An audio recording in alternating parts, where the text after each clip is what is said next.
Welcome to JTV news.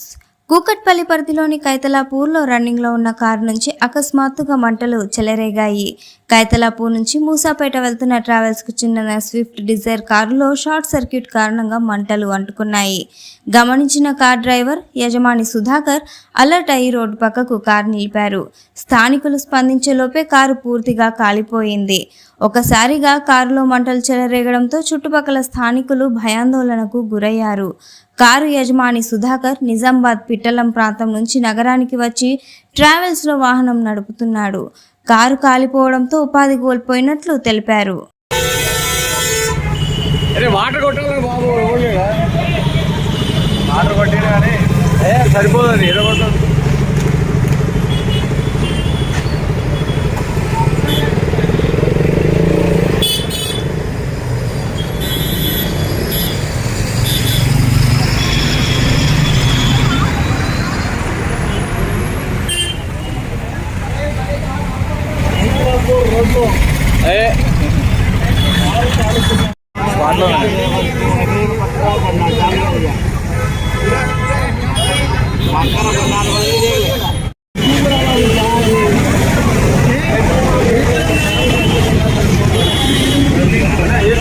ये